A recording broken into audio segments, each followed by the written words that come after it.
Gas এটা হচ্ছে কি এই রেসিপির ময়দা যেটা আমি চেলে নিই।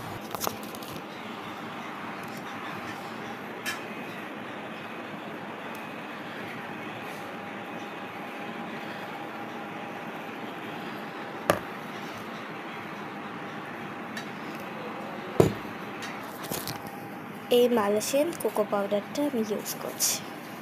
যেহেতু আমি চকলেটে অনেক কিছু অ্যাড করেছি, কোকো পাউডারটা আমি একটু কমই দিব। অ্যান্ড কোকো পাউডারটা আমি একটু চেলে নেব ভালো করে।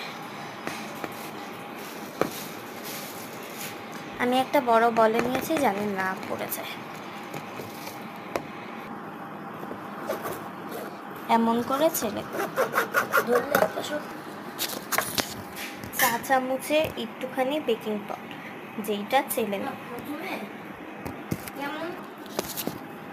এই যেটাকে আমি ছেড়ে নিচ্ছি, চেলে নিলে ভালো হবে। আপনারা একটু ছোটো টাইপ স্প্যাচুলা নেবেন। আমার কাছে শক্ত স্প্যাচুলাটা এখন অ্যাভেলেবেল আছে, কারণ ছোটোটা আমি কোথায় রেখেছি বুঝতে পারছি না। আর বড়োটা দিয়ে আমি এইখানে কাজ করছি, দ্যাটস ওয়াই এইটা দিয়ে আমি ভালো করে মিক্স করে নিব কোকো পাউডার এবং ময়দা এবং বেকিং পাউডার।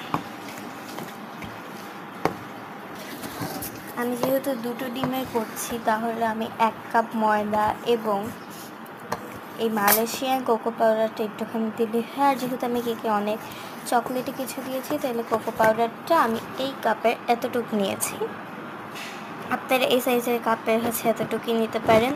এবং আমি ময়দা নিয়েছি ফুল কাপ না হলে এতটুকু। এখন এটাকে মিক্সড করব ভালো করে, যেটা একটা হচ্ছে কি সুন্দর একটা কালার আসবে, তখনই এটাকে কেকের মধ্যে আমরা দিয়ে দিই। এর মধ্যে হালকা একটু দুধ দিয়ে দিচ্ছি। আপনারা চাইলে এটা ইউজও করতে পারেন, নাও ইউজও করতে পারেন। দুধটা দিলে মজা হয়। এবং কি আমি হচ্ছে কি চাচ্ছি যে কম হয়ে গিয়েছে দুধ, আর একটু দিয়ে দেবেন। এবং আপনারা চাইলে হচ্ছে কি কফি পাউডারও একটু দিতে পারেন এটার মধ্যে, তাহলে কিন্তু ফ্লেভারটা আলাদা একটা সুন্দর আসবে। এই যে হালকা একটু কফি পাউডার অ্যাড করে দিচ্ছি। আমি নেসলের এটা করছি, আপনারা চাইলে রেডিমেড কফি পাউডার কিনেও ইউজ করতে পারেন। আপনারা চাইলে রেডিমেড কফি পাউডারটাও বললাম না ইউজ করতে পারেন, যেটাতে চিনি দুধ দেওয়া থাকে। আবার চাইলে নেসলের এটাও ইউজ করতে পারেন। আমি সকালে একটা কেক বানিয়েছিলাম, যেটাও চকলেট ছিল, ওটাতে আমি নর্মাল প্যাকেটে কেনা হচ্ছে কফি পাউডার অ্যাড করেছি। এখন আমার মনে হচ্ছে যে এখন আমি একটু খুঁজে পাচ্ছি না, এখন আমি ভাবছি যে আমি এইটাই অ্যাড করি।